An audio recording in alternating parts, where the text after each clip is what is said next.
Bueno, entrando en el tema que nos ocupa en esta mañana, déjeme comentarle un preámbulo un poquito.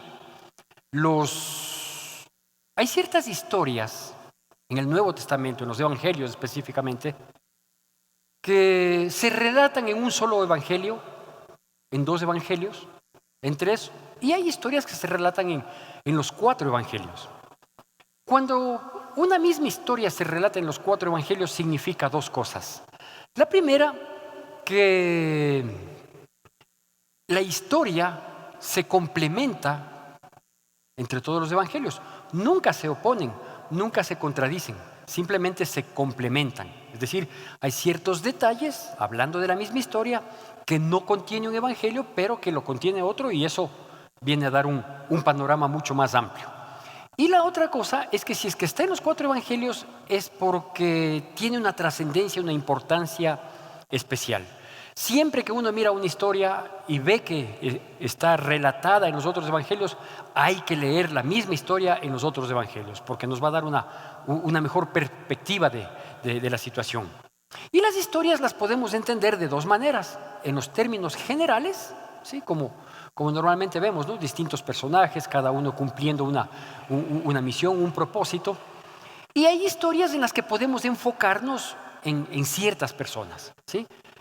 Yo quiero compartirle en esta mañana, y así se llama la prédica de esta mañana, la historia del necio culpable. Así me he permitido llamarla. La historia del necio culpable. ¿Por qué? Le pido por favor que vayamos al Evangelio de Juan, capítulo 18, Evangelio de Juan, capítulo 18, y vamos a hacer la lectura de la palabra de Dios del versículo 28 al versículo 40.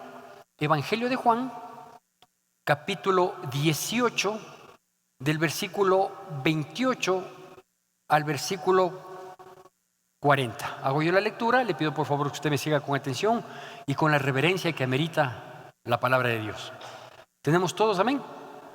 Juan 18, del 28 en adelante. Dice así: Llevaron a Jesús de casa de Caifás al pretorio. Era de mañana y ellos no entraron en el pretorio para no contaminarse y así poder comer la Pascua. Entonces salió Pilato a ellos y les dijo: ¿Qué acusación traéis contra este hombre? Respondieron y le dijeron: Si este no fuera malhechor, no le habríamos entregado. Entonces le dijo Pilato: Tomadle vosotros y juzgadle según vuestra ley. Y los judíos le dijeron: A nosotros no nos está permitido dar muerte a nadie, para que se cumpliese la palabra que Jesús había dicho, dando a entender de qué muerte iba a morir. Entonces Pilato volvió a entrar en el pretorio y llamó a Jesús y le dijo: ¿Eres tú el rey de los judíos? Jesús le respondió: ¿Dices tú esto por ti mismo o te lo han dicho otros de mí? Pilato le respondió: ¿Soy yo acaso judío? Tu nación y los principales sacerdotes te han entregado a mí. ¿Qué has hecho? Respondió Jesús: Mi reino no es de este mundo. Si mi reino fuera de este mundo, mis servidores pelearían para que yo no fuera entregado a los judíos. Pero mi reino no es de aquí. Le dijo entonces Pilato: Luego, ¿eres tú rey? Respondió Jesús: Tú dices que yo soy rey. Yo para esto he nacido y para esto he venido al mundo, para dar testimonio a la verdad. Todo aquel que es de la verdad oye mi voz. Le dijo Pilato: ¿Qué es la verdad? Y cuando hubo dicho esto, salió otra vez a los judíos y les dijo: Yo no hallo en él ningún delito, pero vosotros tenéis la costumbre de que os suelte uno en la Pascua. ¿Queréis pues que os suelte al rey de los judíos? Entonces todos dieron voces de nuevo diciendo: No a este, sino a Barrabás. Y Barrabás era ladrón. ¿Sabe que el día martes específicamente, en esta semana ya volví un poquito a hacer ejercicio, ¿sí? No puedo detenerme por la situación de mi cirugía, pero ya me levanté un poco más temprano, hice 2 días en esta semana, martes y jueves. Y el martes, mientras hacía ejercicio, caminando nada más, escuchaba uno de mis devocionales y tocaron a este personaje, a Pilato. Sí, así muy brevemente se le mencionó, pero me inquietó.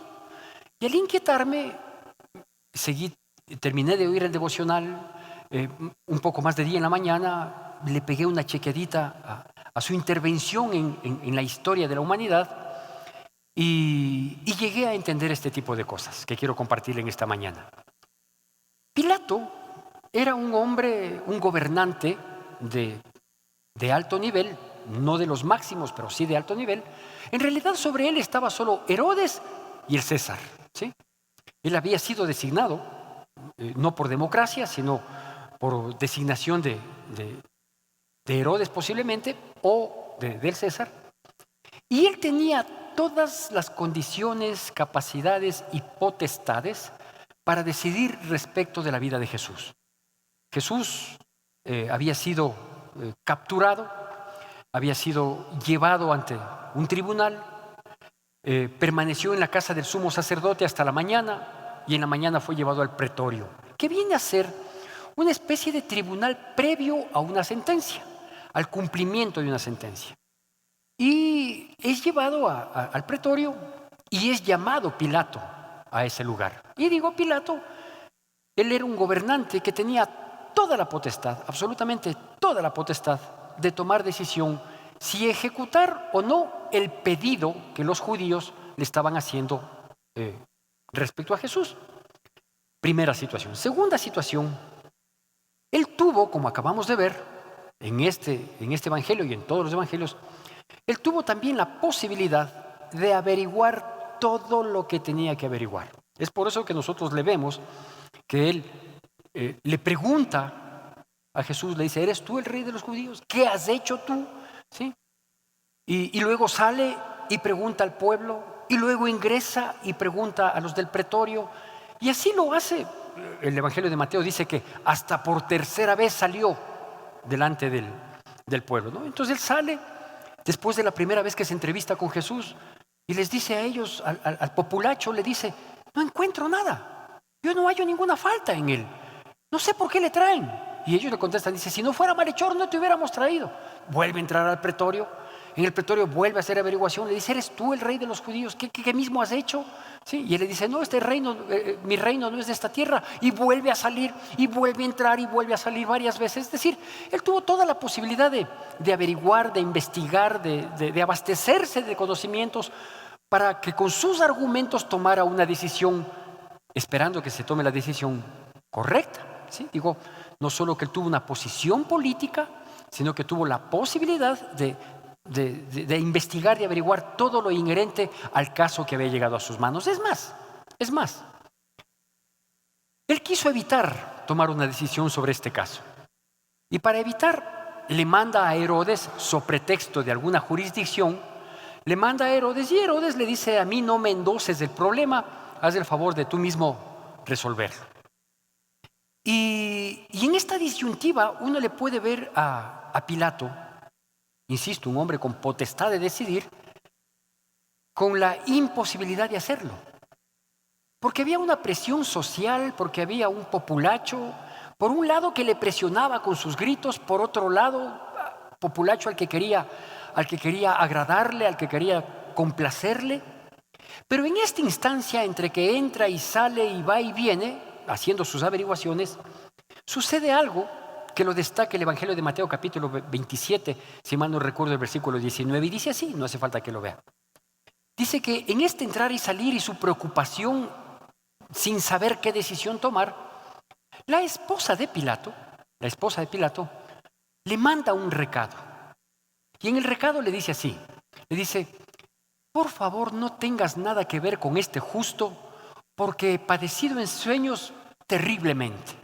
En otros términos, la esposa le manda a decir, le dice, maridito, tomando las palabras que más o menos mi esposa ocupa conmigo, ¿no? O me dice tachito, o maridito. Dice, maridito, por favor, no te hagas problema con este hombre. Este es un hombre justo, ¿sí? No sabes cuántas pesadillas terribles he tenido en esta noche por causa de él. Así que ve, haz lo correcto, suéltale, ¿sí? ¿Por qué destaco esto? No solo porque la Biblia lo menciona, sino porque es necesario saber que cuando usted y yo nos casamos, la Biblia dice que dejamos padre y madre y nos unimos a nuestro cónyuge y somos los dos una sola carne. ¿Sí sabía eso? Entonces usted puede decirle románticamente, como Adán a Eva, regresarle a ver así con una mirada de esas que le mandaba cuando era soltero. de esas miradas, como yo solía decir, una mirada taladro, ¿no? Así, y que le diga, eres carne de mi carne y hueso de mis huesos. ¿No? ¿No le pareció muy romántico, no? Bueno, no hay problema. Era sugerencia nada más, ¿sí? Digo que cuando los dos nos unimos, somos una sola carne. ¿Qué significa esto? Y óigame bien lo que le voy a decir. Esto significa que al ser una unidad, terminamos siendo complemento. Es decir, las cosas que en algún momento y bajo ciertas circunstancias terminan siendo carencias para uno, son suplidas por el otro.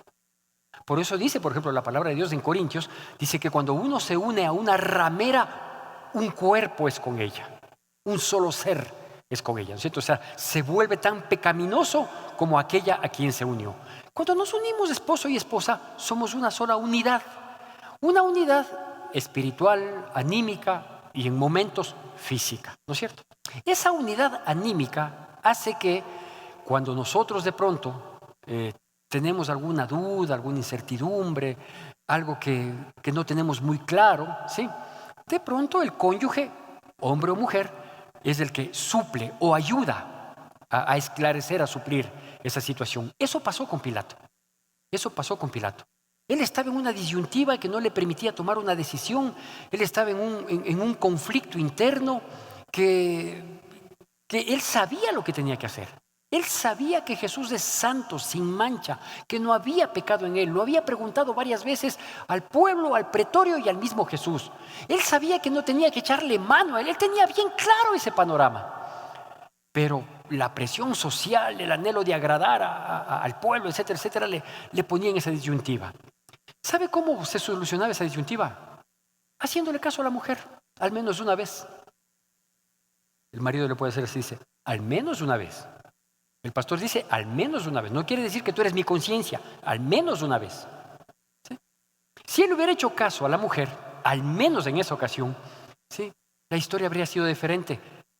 No para Jesús, no para el mundo, porque así estaba establecido, para Pilato. Para él habría sido diferente la historia. Pero vea, a pesar de esa situación, yo no sé si ellos se llevaban bien, se llevaban mal, o si en ese momento estaban mal llevados, yo no sé. Por eso digo que esta unidad que tenemos nosotros emocional, anímica, con nuestras esposas, con nuestros cónyuges, ¿sí? Aunque estemos llevándonos mal, tenemos esa complementación entre nosotros. Él tuvo esta posibilidad. Pilatos tuvo esta posibilidad. Igual no hizo caso. Igual no hizo caso, ¿no? Y más bien, insisto, no obstante de él tener claro y saber plenamente lo que él como gobernante en justicia correspondía hacerlo, no lo hizo y tristemente, en el capítulo 19 de Juan, leímos el 18, en el versículo 1 dice que él terminó por hacer no solo lo que no debía, ¿sí?, sino que hizo un poquito más para agradar al pueblo. ¿Qué hizo él? Versículo 1 del capítulo 19 dice, y azotándolo, lo entregó. Por último, entréguele sin azotar. Pero no, como quería quedar bien con el pueblo, le azota. Y suceden dos situaciones espantosas, terribles por demás. ¿Por qué? Porque la primera situación que sucede es que él dice, yo no quiero embarrarme las manos de sangre por este hombre que yo sé que es inocente, que yo sé que es justo, que no hay nada que le acusen a él. Dice, voy a hacer lo siguiente. Como ellos tienen la costumbre, los judíos tienen la costumbre que en su fiesta de la Pascua, entre muchos otros ritos, creencias y costumbres, ellos tienen la costumbre de que se suelte a un hombre reo, a un preso, a un PPL, como correspondería hoy, que se le suelte y se le deje en libertad. Porque la fiesta de estos judíos, esa fiesta de la Pascua, celebra precisamente la libertad de ellos cuando salieron de Egipto, etcétera, etcétera. Entonces les vamos a dar gusto. Entonces él, con el propósito de escuchar lo que quería escuchar, aunque él sabía lo que tenía que hacer, dice, perfecto. Como yo sé que este hombre es justo y que no hay una acción que determine ser un delito, voy a buscarme a un reo de lo peor, de tal manera de poderles escoger. Y obviamente, ante un hombre que no tiene que no tiene tacha, que no tiene falla, que no tiene acción que sea juzgada, versus a un terrible delincuente, sedicioso, homicida, criminal, espantoso, pues el pueblo no va a decidir por liberar al delincuente terrorífico. Entonces él, en su astucia, se hace una estrategia política para quedar bien con el pueblo, para que el pueblo sea el que escoja la libertad del santo, obviamente, y de pasito yo me libero de esta, no solo de la presión, sino inclusive de la inquietud fuerte que venía sintiendo ante el caso que había sido puesto en sus manos, ¿sí? Así que él dice, traigan a Barrabás, que es de lo peor, y póngale ahí. Y no le resultó la estrategia. No le dio resultado. ¿Por qué? Porque el pueblo, como usted sabe, escogió la sedición, escogió el crimen, escogió el delito. Y como el mundo escogió eso, eso es lo que hoy vivimos. O sea, no le busque mayor explicación, ¿no? ¿Por qué estamos los tiempos así? Porque cuando nos ponen a escoger entre el bien y el mal, escogemos el mal, así de simple, ¿no es cierto? Escogemos hablando a nombre de la humanidad. Y la segunda cosa terrible que pasó se encuentra en el capítulo 19 de Juan. Este sí le pido que le vea, por favor. Los versículos 7 y 8. Vean las mentiras que envuelven la situación. Por un lado, en la porción oficial inicial que nosotros leímos, el pueblo acude a donde Pilatos y le dice, en nuestra ley no nos es permitido dar muerte a una persona. Mentira. Porque si usted lee el Antiguo Testamento, va a ver que muchas veces la ley, estoy refiriéndome a la del Antiguo Testamento, dice que las personas cuando cometen tal o cual situación morirán irremisiblemente. Entonces, sí les era permitido por la ley dar muerte, en tanto en cuanto haya una acción que justifique, ¿no es cierto? Entonces, ellos dicen, a nosotros no nos es permitido dar muerte, vos mátale, ¿sí? Primera mentira. Y la otra se encuentra acá. Capítulo 19, versículos 7 y 8 dice, los judíos le respondieron, nosotros tenemos una ley y según nuestra ley debe morir porque se hizo a sí mismo hijo de Dios. Y mire lo que esto causó en Pilato. Versículo 8. Cuando Pilato oyó decir esto, tuvo más miedo. ¿Sí? En primera instancia ellos habían dicho que la ley de ellos no les permite dar muerte a nadie. Ahora le dicen, nuestra ley sí nos permite dar muerte a esta persona porque se dice que es hijo de Dios. Ellos no sabían lo que decían. La gente, la multitud no sabía lo que decía. Pero Pilato estaba totalmente estremecido, ¿sí? Había entrado, salido, preguntando a uno, a otro, salió la multitud, declaró la inocencia de este hombre, yo no encuentro falla en él, y quieren que les entregue el rey de los judíos para que le dejen en libertad, etcétera, etcétera. Hizo todas las gestiones que humanamente, racionalmente se puede hacer para tomar una decisión. Por otro lado, su esposa le dice, tuve una pesadilla terrible, no he podido tener paz, no tengo paz, por favor, suelta a este justo. Y ahora, el rato de las últimas acusaciones. Dice, no, a este hay que matarle porque dice que es el Hijo de Dios. Y se estremece. Todos conocemos el final. Pilatos, humanamente hablando, dijo, esa sangre inocente no va a ser sobre mí, es sobre ustedes. Y se lavó las manos, ¿no es cierto? Así concluye esta historia. La historia que yo me he permitido llamarle la historia del necio culpable. ¿Por qué? Porque todo el proceder de este hombre, en el resumen de esta historia que me permito compartirles, se parece tanto a nuestras acciones, a nuestras decisiones. Desde que nosotros somos cristianos y comenzamos a leer la Biblia y a asistir a la iglesia y a escuchar prédicas y a seguir charlas de enseñanza, etcétera, etcétera, devocionales, que hoy es tan fácil hacerlo a través de los aparatitos tecnológicos inteligentes que tenemos hoy todos. Nosotros vamos formando nuestros criterios. Dios va formando a través de su palabra, va formando nuestros criterios, ¿sí?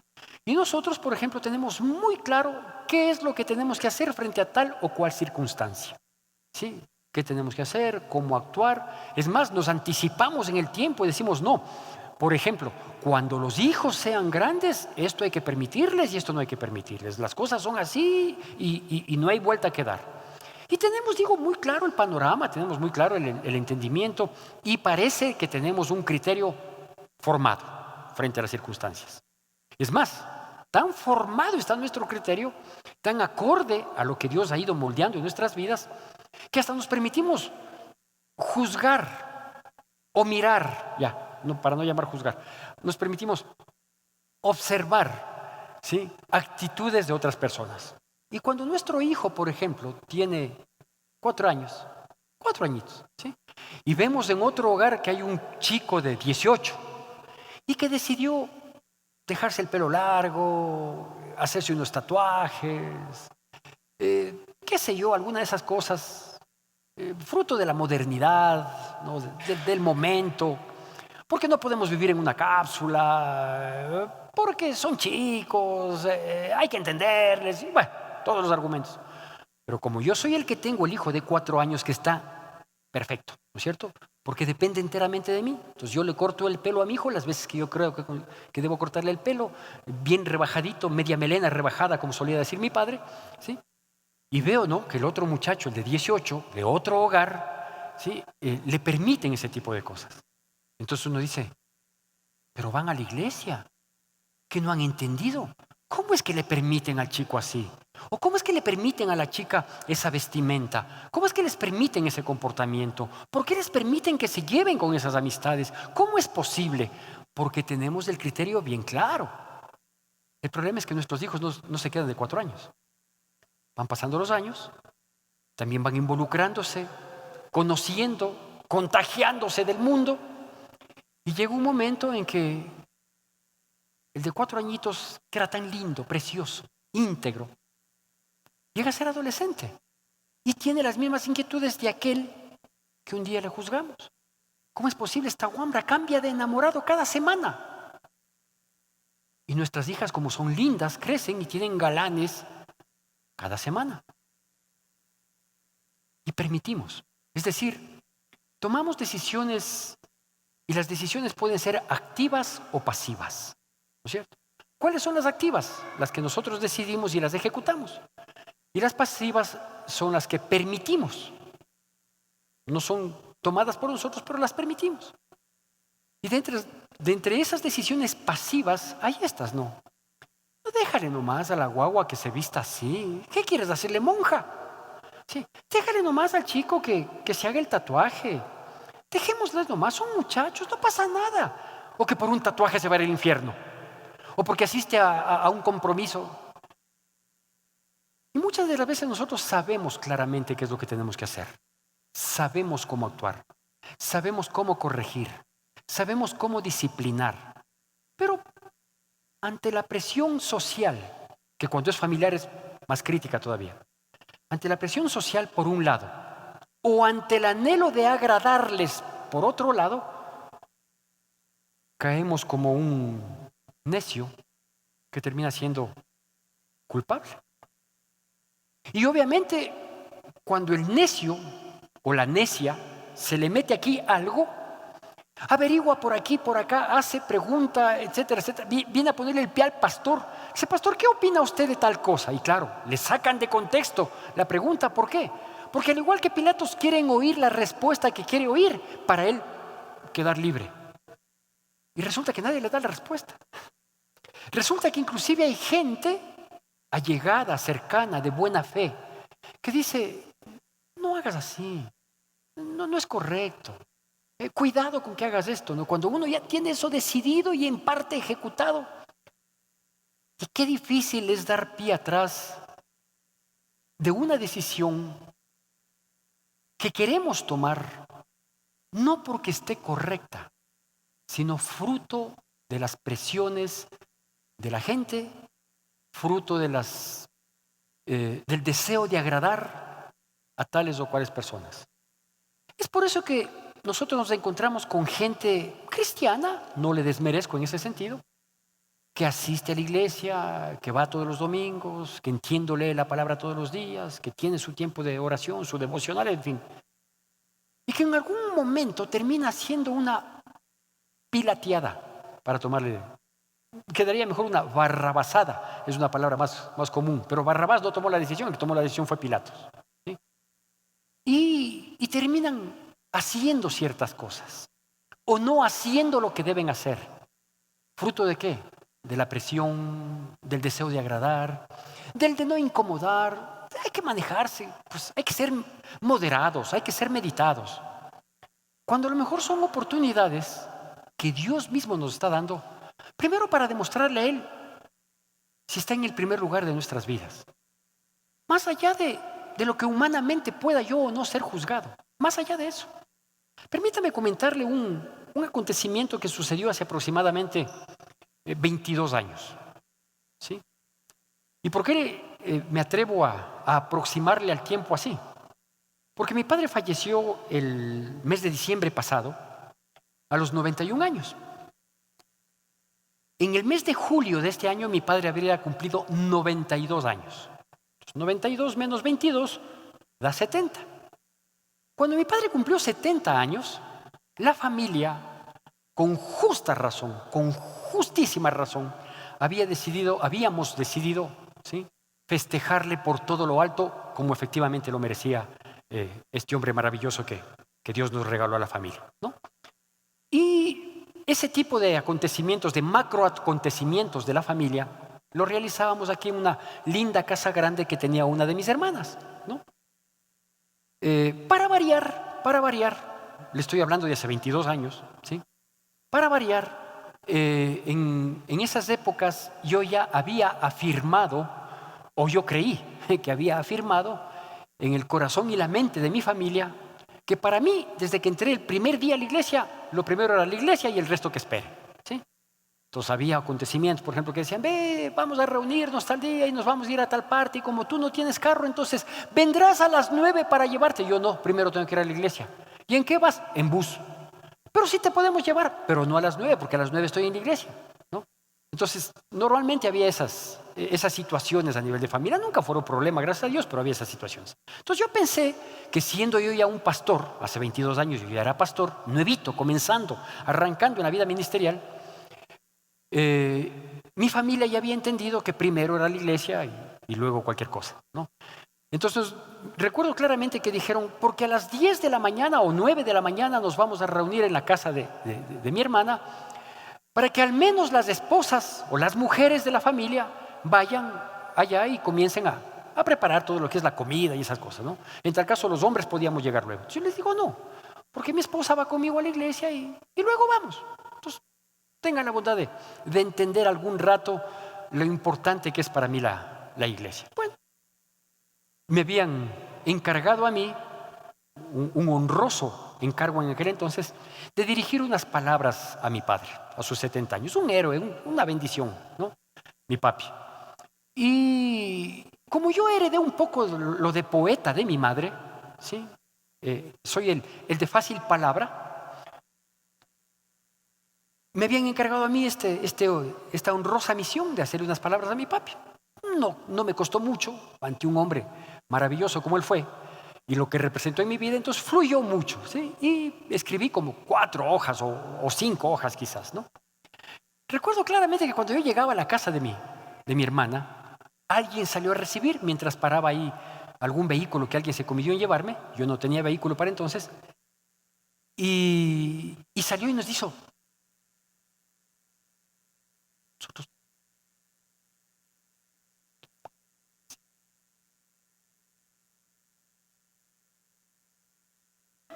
digo, ya viene el mariachi. Clarito, ¿no es cierto? O sea, dígame o no. Sí o no que fue así, ¿no es cierto? Mexicano, trompetas. Dicho y hecho, mi padre a propósito le tenían en la parte posterior de la casa y tomando sol, etcétera, etcétera. Y como todo estaba conjugado, entonces mi madre le dice, ¿no? Eduardito, vamos un ratito para adelante. Y cuando él se aproximaba a la parte delantera de la casa, comienza, ¿no?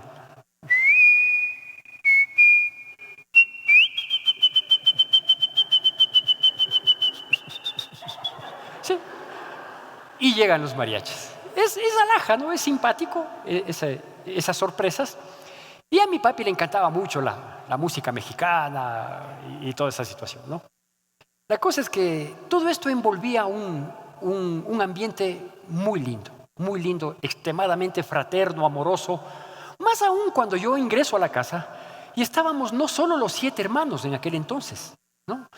Sino que estábamos con nuestros cónyuges, con nuestros hijos, estaban unas tías por parte, o sea, cuñadas de mi papi, tías por parte de mi mami, que eran parte de nuestra familia, de nuestra vida. Estaba la hermana de mi papi, con quien teníamos una magnífica relación, con los sobrinos, habían sobrinos de lado y lado, o sea, los sobrinos propios de mi papi, más los sobrinos políticos, y todos le amaban a mi papi por su corazón generoso, y bueno, todo lindo el ambiente, ¿no? Y la música, ¿no? Y que el mariachi loco quiere bailar, el mariachi loco, y todo perfecto. ¿Si ve que estoy bien del hombro? Sí. Ahora pregúnteme si es que me duele. No. Al mariachi loco le hice callar, al mariachi loco le hice callar. Y dije, permítame dirigir unas palabras. Precedió mis palabras mi madre, que era también muy fácil de palabra, elogiando su condición de esposo y padre, ¿no? Y luego comencé yo, varias hojas. Para aquel entonces, mi padre cumplía 70 años y yo tenía 35. Y a esas palabritas yo las denominé a la mitad de su vida, ¿sí? Y fueron unas palabras muy elogiadas por todos los presentes. Tuve un reconocimiento increíble, no solo por el aspecto literario, sino porque todos se identificaron con el sentir que a mí me motivó plasmar esas palabras, ¿no? Entonces, Santi, y todo esto era rodeado de lágrimas, ¿verdad? ¿No? De lágrimas, de emoción, de gratitud, de reconocimiento, de un espíritu ferviente, de familiaridad. Todo lindo, todo un ambiente precioso que envolvía la situación. Y claro, yo digo, terminé de leer las 4 o 5 hojas que representaron, que se vieron identificados todas las personas ahí. Entonces eran abrazos para mi padre. A mí también me llevaba yo los méritos, ¿no?, de las palabras, de todo. Mi padre era un hombre de pocas palabras frente al público. Él no era muy para ese tipo de cosas. Así que en medio de las lágrimas de mi papá, al lado mío, en esa época todavía no contábamos con estos aparatitos tecnológicos que ahora le filman y le toman fotos en cualquier parte, pero eran las cámaras, ¿no?, las de video. No sé si en esa época, creo que era la Betamax, ¿no? ¿Sí? Y filmaban y se tomaba fotos con las camaritas y toda la situación. Y mi padre, en las pocas palabras que pudo expresar en medio de su sollozante emoción, dice: lo único que yo quiero es tomarme un trago con mi hijo.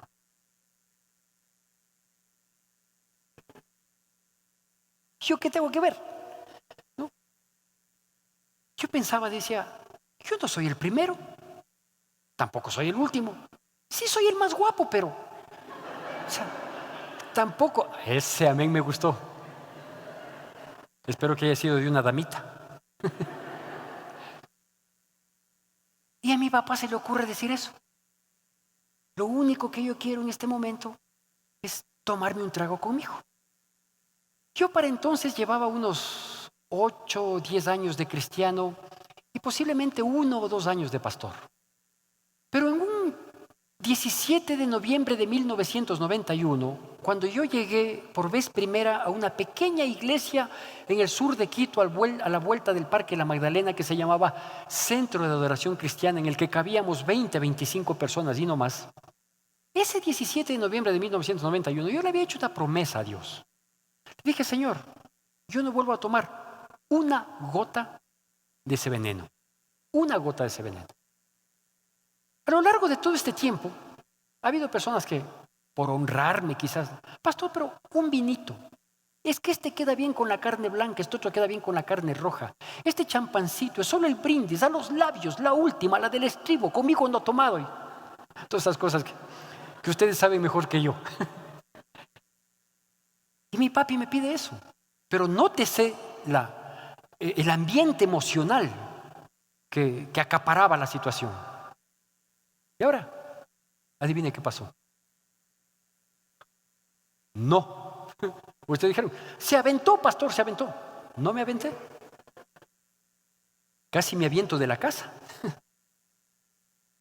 Y yo tomé nuevamente la palabra y dije cosas algo así como esta. Obviamente son 22 años atrás, no puedo recordarlas literalmente. Dije: yo le agradezco a Dios por haberme dado, sin duda alguna, el mejor hombre que ha pisado esta tierra como papá. Pero yo me debo, antes que a mi papi, me debo a mi Padre de los cielos, que me rescató a través de su Hijo Jesucristo. así que yo lamento como el que más y no voy a tomar. Había presión social, mucha. Deseo de agradar, al menos a mi padre, también a mi familia, pero al menos a mi padre. Las miradas de amor, comprensión y ternura que yo había recibido y de elogio y reconocimiento por aquellas sentidas palabras se volvieron en todo lo contrario. Hubo molestia, hubo fastidio, hubo reclamos. Pero ¿cómo? O sea, un trago no puedes pegar hasta con tu papá si lo único que quería tu papá es eso. Pero una vez en la vida, ¿qué te van a expulsar de la iglesia? ¿Que la gente va a dejar de diezmar? ¿Qué te van a hacer? Que hablen todo lo que tengan que hablar. Sí, yo sé lo que debo hacer. Y aunque haya presiones sociales, y aunque haya deseo de agradar, y aunque haya todas las circunstancias, yo tengo claro lo que debo hacer. Y como cristiano, lo que debo hacer, lo hago. Para no ser un necio culpable, ¿no? Porque ¿cómo termina esta historia? Esta historia termina declarándole inocente a Pilato. Él se lavó las manos y dijo, la sangre de este inocente sea sobre ustedes. Yo, tranquilo. Él habría querido otra cosa, él habría querido que alguien le diga, no, ve, no le mates, este es un hombre justo. Es decir, respaldarse en alguien. Y eso lo procuró. Por eso entraba y salía entre el pretorio y la multitud. No consiguió eso, dijo, bueno, pues me barajo. Hizo su intento de poner entre Barrabás y Jesús del Santo, ¿sí? Y no escogieron, allá, problema de ustedes. Yo cumplo con agradarle a ustedes, les voy a azotar y allá a ustedes. Desde el azote ya fue un deseo de agradar a la gente. Acaba de azotar y segundos después acaba de oír que dicen que es el Hijo de Dios.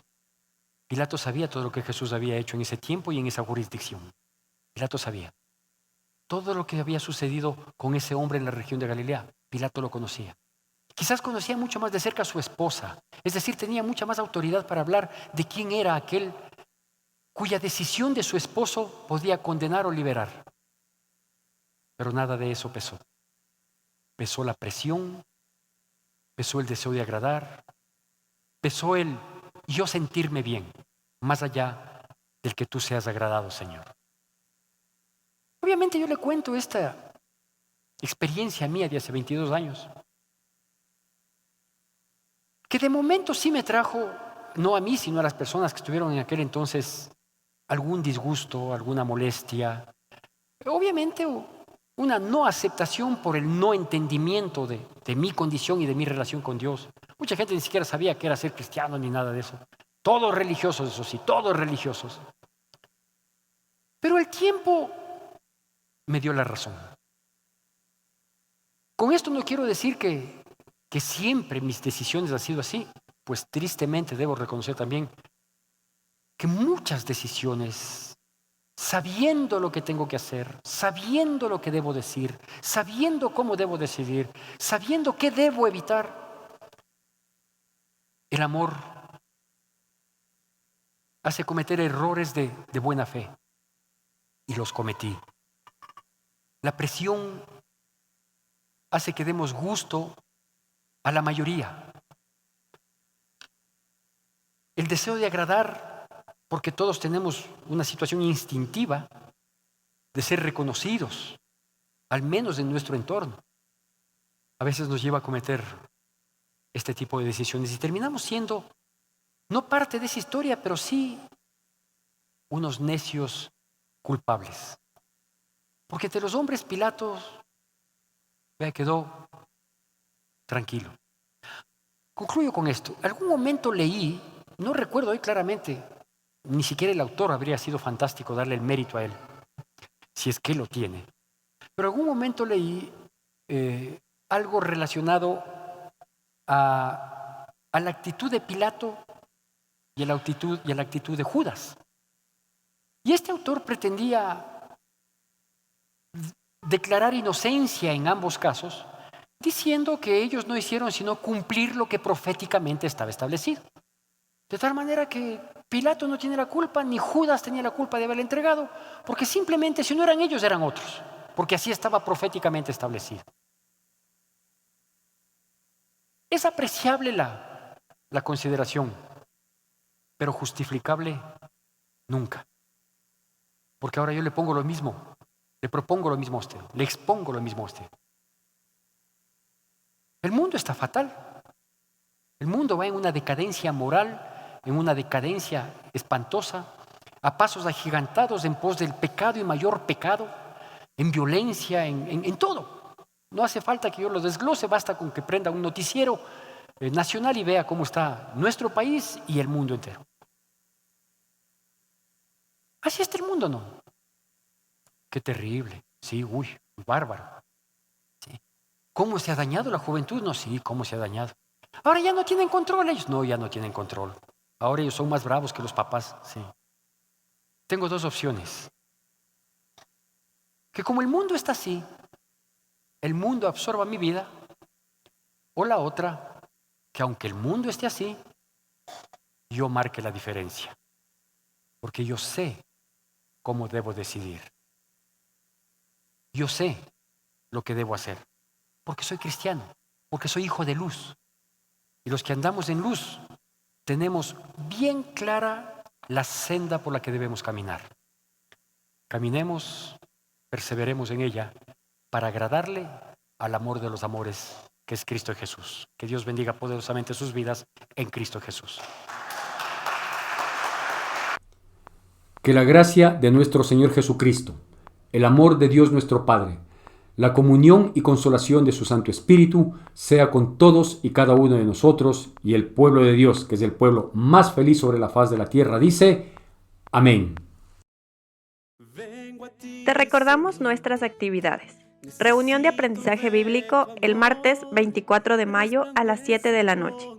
El jueves 26 de mayo nuestro pastor nos compartirá un mensaje de reflexión y tendremos la reunión Sanando el Matrimonio y la reunión de universitarios y profesionales a las 7 de la noche. Madres unidas para orar todos los sábados a las 7 de la mañana. Reuniones presenciales los domingos a las 7:30, 9:15 y 11 de la mañana. Seguimos en oración todos los días a partir de las 9 de la noche. Tu donación es importante para sostener la obra de Dios. Puedes realizar tus aportes en la cuenta de la Iglesia Evangélica Centro de Adoración Cristiana o acercarte a las oficinas de la iglesia. Gracias por acompañarnos.